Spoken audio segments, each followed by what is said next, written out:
A pessoa está procurando talvez uma solução na questão financeira, mas a questão dela do financeiro só existe esse problema para poder não levar ela para uma outra consequência. E ali esse problema financeiro vai alimentando um problema em uma outra área da vida dela. Talvez a pessoa está tentando Sim. resolver um problema de relacionamento, mas talvez ela tenha um trauma com a sexualidade. E aí ela fica tentando resolver no relacionamento. E o relacionamento só existe esse problema para poder evitar a questão da sexualidade dela. Ou talvez a pessoa está com um problema na sexualidade, ela está tentando resolver na sexualidade, mas esse problema só existe porque ela tem um problema no relacionamento. Ou talvez ela está tentando resolver um problema com o corpo, mas esse problema com o corpo só existe porque tem um problema financeiro. Sabe? Então são áreas da vida em desequilíbrio e uma conversa com a outra área. Só que muitas das vezes o problema que ela está procurando em uma determinada área da vida dela é uma consequência de uma outra área da vida dela em desequilíbrio. E aí ela está procurando solução na onde está manifestado o problema, só que ali é uma consequência, por isso que ela não acha, por isso que ela procura, tenta resolver, tenta fazer, e não dá certo, porque está procurando aonde não perdeu. E por que ela passa tempo com isso? Inconsciência, mecanismo de autossabotagem interna. O seu inconsciente te conhece melhor do que ninguém, e ele vai te ocupar procurando aonde não perdeu, ou com ocupações, que também é outra narrativa muito comum, né? A busca por prazer, a busca de distrações, né? Nós vivemos no país das distrações, né? Então sempre tem uma questão, né? Então, por exemplo, a pessoa tá, se você olhar, sempre vai ter uma coisa. Chega dezembro, todo mundo, eu preciso dar um jeito na minha vida, esse ano foi uma porcaria, ano que vem eu vou fazer diferente, eu vou fazer tudo de diferente, mas aí vem janeiro. Janeiro é as férias, vem aquela coisa toda, né? Então fevereiro começa, mas aí fevereiro é o carnaval. Mas aí depois de fevereiro, agora no outro mês eu vou, e daí a pouco tem uma outra distração, agora tem uma Copa, né? E depois da Copa eu começo, então aí procura a distração. Não estou falando que ninguém tenha que se que divertir ou fazer nada disso, tá, pessoal? É que você não use isso como uma distração para não olhar. Dá para você divertir assistindo o jogo da Copa e cuidando ali das suas questões que você deseja resolver. Só que as pessoas vão empurrando a vida com a barriga através das distrações, ou buscando esses prazeres momentâneos, ou como fuga, ou como busca de prazer mesmo. Né? E tudo isso vai alimentando a narrativa. A hora que ela assustar, já chegou dezembro de novo. E ela passou mais um ano e está com a mesma com a mesma questão. Se você for esperar não ter nada para poder ter uma atenção, sabe o que é que vai fazer ter uma atenção para ter que olhar? O problema é chegar no nível tão doloroso que aí vai ter que forçar a pessoa a ter que olhar. Então dá para poder fazer uma leitura na narrativa com pequenos problemas. Não precisa de você esperar ter um problema macro para poder ter que olhar para ele. Aprenda a ler as narrativas que te incomodam na sutileza no dia a dia. As pessoas vão ignorando os acontecimentos corriqueiros do dia a dia até que esse acontecimento pequeno vire um grande problema. Um carro, dificilmente ele vai dar um problema de uma vez. Ele vai dar sinais, ele vai fazer um barulhinho, ele vai falhar uma vez, vai acender uma luz no painel. A pessoa vai ignorando. Isso aqui depois eu resolvo. É só isso aqui, depois eu resolvo. Até que ele quebra e ela tem que ficar na mão, vai ter que chamar o reboque. E vai ter um transtorno muito maior para ter que olhar aquilo que ela ignorou. Então, as questões do dia a dia também são assim. Antes da pessoa ser traída pelo marido e romper um casamento, por exemplo, de 20 anos, ela teve pequenas traições. Ela teve uma traição no trabalho, ela teve alguém que falou uma mentirinha aqui, ela teve um outro sinalzinho ali, que se ela entendesse e resolvesse essa narrativa de ser traída nas pequenas questões, ela evitaria uma traição que rompeu um término de um relacionamento, por exemplo, de 20 anos. Se a pessoa tivesse atenta a pequenos prejuízos, tu tive um prejuízo de R$ 2 no troco da padaria, tive um prejuízo de R$ 10 na conta da energia elétrica, tive mais um prejuízo de R$ 20 numa pessoa que fez um serviço mal feito. Ela entendeu que ela já tem um padrão de prejuízo. Ela não ia esperar a empresa dela falir para ter um prejuízo milionário, porque ela já estava olhando os pequenos prejuízos que aconteceram no dia a dia. Se ela fica atenta a pequenos desrespeitos no dia a dia, ela não precisa esperar alguém vir e desrespeitar ela de uma forma tão dolorosa.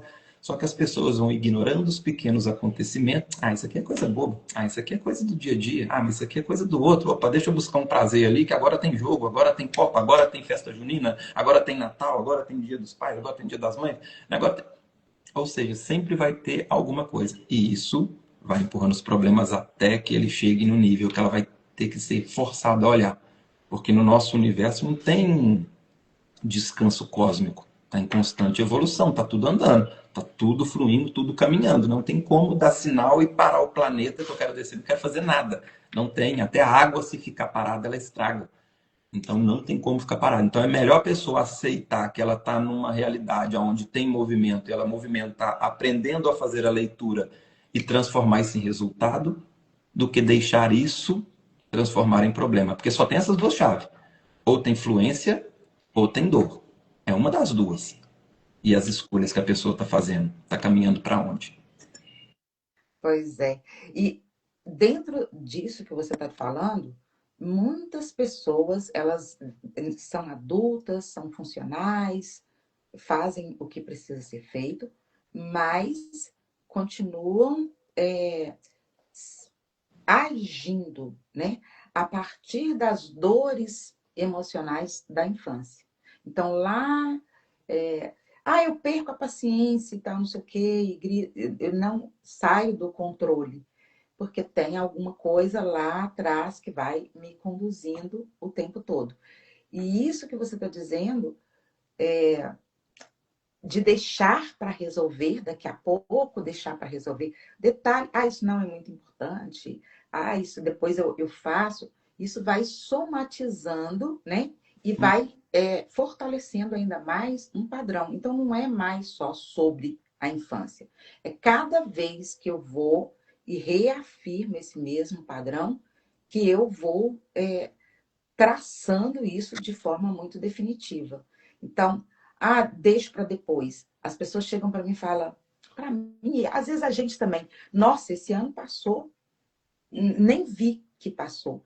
Por quê? Porque talvez eu não tivesse tão consciente, porque o tempo, ele é muito mais relativo do que a gente imagina. Então, se você pega um ano e faz 1000 coisas nesse ano, você resolve, você muda, você transforma. Parece que o ano foi, nossa, esse ano foi bom, resolvi 1000 coisas. Mas não é sobre o tempo. É sobre, eu passei um ano dormindo, inconsciente. Que na verdade, Messi, mas foi um ano doloroso, foi um ano difícil. Mas eu passei acordado e eu passei dormindo. Eu passei consciente ou a maior parte desse período eu passei inconsciente? Se for inconsciente, eu não vou ter visto mesmo. Porque eu estava dormindo. Eu estava ali no automático. É? E aí, por isso que é importante, eu vou mudar. E mudar como decisão. Como que a gente trabalha isso? É decisão mesmo, é ir lá isso aqui não é tão gostoso assim de fazer, mas eu vou fazer porque isso aqui é o processo da mudança. E aí eu vou começar a ver esse tempo acontecendo e a mudança se estabelecendo nesse tempo, né, Henrique? Muitas pessoas não querem pagar o preço da mudança, mas elas estão pagando um preço por não mudar. Então, elas Sim. estão pagando um preço de qualquer forma. Então, a pessoa vive em uma ignorância achando que ignorar a situação vai resolver, vai trazer solução. Não, o tempo está passando e ela está pagando o preço do mesmo jeito. Ou ela paga o preço com a solução, ou ela paga o preço com o problema. Porque se ela não faz algo, a realidade vai rodar no programinha automático e a conta chega, a consequência chega.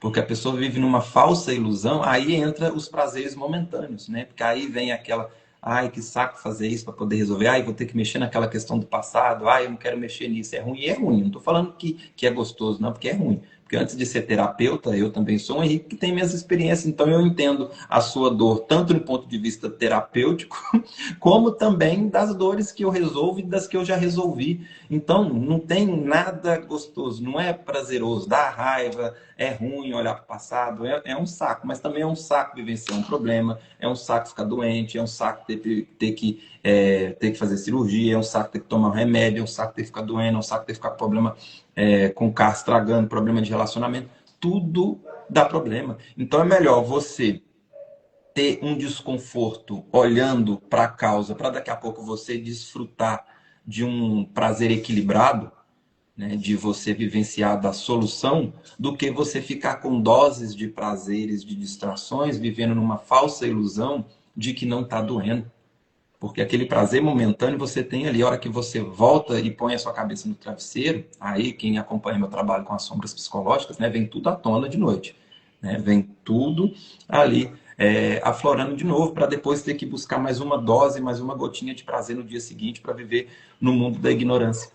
Então, é importante ter essa consciência, porque senão a pessoa fica sofrendo sem consciência. Sem uma consciência consciente, né? Porque o inconsciente sabe de tudo, né? Tá registrando tudo ali, alimentando o problema de amanhã. Então, por isso que a proposta que eu trago. Escolhas conscientes evitam a realidade inconsciente. Tudo que você vê das minhas postagens aqui vai ter consciência em alguma coisa. É o quê? É acordar, é ter consciência, ter entendimento com os movimentos. Você não precisa vivenciar um problemão para poder aprender. Dá para você aprender uma narrativa menor. É só praticar a consciência. Pois é.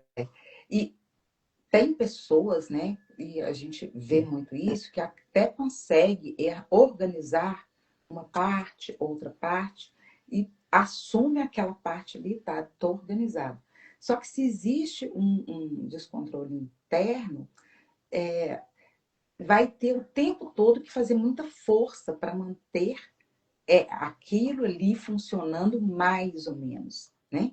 E quando você cochila um pouquinho, muitas vezes isso se manifesta inclusive no corpo, né? Que você tenta ali manter, mas acaba surgindo sem você perceber. Então, algumas coisas a gente tem assim um certo controle, né? Às vezes o financeiro, eu sofri uma vez, organizei, fiquei ali, aí eu não posso isso, eu não posso aquilo, mas eu consigo falar, não, estou bem, estou tranquilo. Que você controla. Só que aí aquela dor, ela acaba vindo para outra questão, né? Às vezes no corpo, às vezes em relacionamento. Então, às vezes a gente tem essa falsa sensação de que está no controle. E o controle é a coisa mais falsa que existe, porque no universo, tudo que você pensa que controla hoje pode virar poeira amanhã, né? Então, às vezes a gente faz uma força muito grande, se empenha muito para sustentar aquela área da vida que você apresenta um resultado, só que isso também não é algo que está resolvido. Então, o próprio movimento vai o tempo todo te pedir essa consciência e esse equilíbrio, inclusive para organizar todas essas vertentes aí, todas essas partes, né? Não é à toa que na alquimia e em outras filosofias antigas, o, o lado emocional ele está muito associado com a figura da água. Ela tem a representatividade da água como uma representação das emoções ou do mundo emocional. E se nós fizermos uma analogia, é justamente isso que acontece. Quando você tenta represar um rio, até pode dar certo no início. No primeiro momento, até dá certo. Mas você vai ter que fazer um esforço tremendo para poder segurar aquele fluxo natural. E uma hora, essa água vai achar uma fresta, ela vai passar ou vai sair arrebentando tudo. E isso acontece quando a pessoa tenta represar as emoções. Por isso que as emoções no simbolismo estão muito ligado com a água, porque a representatividade é a mesma. E aí é como você disse, se a pessoa faz um esforço tentando controlar um fluxo natural e tentar travar essa emoção, reprimir, prender ela ali no pote do inconsciente dela, uma hora ela vai achar uma brecha e vai vir arrebentando com tudo. E uma forma disso é a manifestação das emoções como uma somatização no corpo físico, ou de uma explosão emocional onde a pessoa tem uma atitude impulsiva, um surto emocional, né? Isso é algo que ela represou há muito tempo. Então, represar as emoções é a mesma coisa que tentar represar um rio. Então, as emoções, ela é natural. Nós viemos de fábrica e existe um instinto primitivo onde as emoções têm a sua influência. E não tem problema nenhum você sentir algo. Quando começamos a falar em terapia, a gente fala muito sobre os sentimentos negativos, que sentiu, e trauma, aquela coisa toda. O primeiro impacto que a pessoa escuta isso no primeiro momento, ela traz, nossa, então não posso sentir mais nada. Não tem problema nenhum você sentir. O problema é quando você tenta represar essa emoção. É quando você tenta segurar ela. Não tem problema nenhum você sentir uma raiva, não tem problema nenhum você sentir medo. Sentir é natural. Daí a pouco, esse sentimento na sua consciência vai ser uma bioquímica que o cérebro vai fazer, vai gerar uma resposta no corpo e vai passar. vai ser expurgado. Agora, quando você se apega nessas emoções e transfere toda aquela emoção que você sentiu, talvez lá com 8, 9 anos, se você tivesse sentido ali, tivesse elaborado, tivesse resolvido, estava tudo certo. Agora, quando você pega aquela raiva e transforma ela em rancor e começa a transferir aquela ódio, aquela raiva do seu pai para outras áreas da sua vida até hoje, 40 anos depois, vai dar problema. Quando você pega aquela carência daquela atenção que a sua mãe não te deu e está tentando compensar essa emoção com o marido, com a esposa hoje, está segurando aquela carência, aquele abandono lá atrás.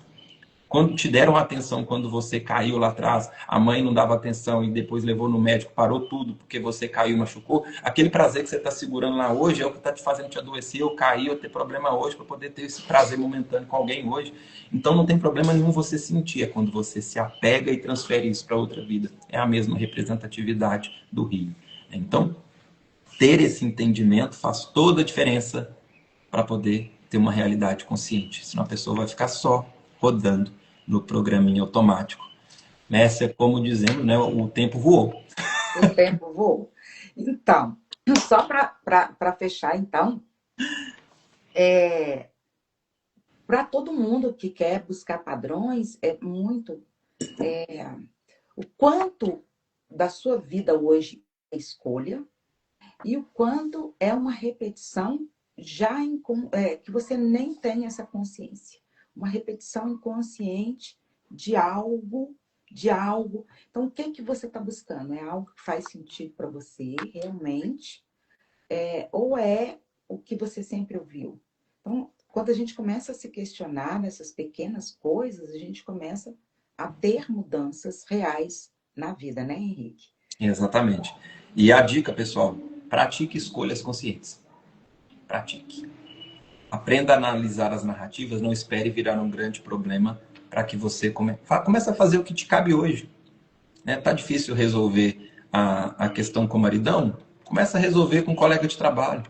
Tá difícil resolver o financeiro, organizar o financeiro? Começa organizando a cama. Tá difícil emagrecer 20 quilos? Começa emagrecendo 2 gramas. Tá difícil fazer uma dieta de 8 horas? Começa a fazer de uma. Então, assim, começa a implementar ações diferentes para quebrar o condicionamento. E fique atento, porque quando você começa a fazer, o bloqueio emocional vai aparecer. A narrativa vai se apresentar. Então, estando consciente ali, praticando essa coisa. E não se cobrar quando não conseguir, porque isso é um histórico de uma vida inteira. Então, dificilmente você vai conseguir resolver na primeira tentativa. Né? Dificilmente qualquer coisa na sua vida que você tentar fazer de primeira vez vai dar certo. Né? Por isso que quem tem persistência sem apego, tá? Porque também tem a persistência em um ciclo que já se rompeu. Senão a pessoa pega esse recorte e leva para uma área onde já tem um ciclo na vida dela que já tinha que ter sido rompido. Né? Então não é nesse ponto. É levar a persistência para aquilo que vai te conduzir a um resultado, não para ciclos rompidos, né? Senão vai para o outro extremo. É por isso que eu sempre trago aqui, né? O caminho do meio e romper os dilemas, porque é onde nasce um dilema que nasce um problema. Por isso que você trilhando o caminho do meio é um atalho para você conseguir mudar a sua realidade. Né? Bom, essa foi a mensagem de hoje. Mestre, gratidão mais uma vez pelo carinho. Gratidão, Henrique, muito bom. Aqui, muito bom. Adorei nosso bate-papo. Fica aqui o convite quando quiser voltar mais vezes. Tá? Gratidão a todos que nos prestigiaram aqui no nosso encontro, seja ao vivo, seja na gravação. Isso, gente. Prazer, gratidão. Uma excelente sexta-feira para todos nós.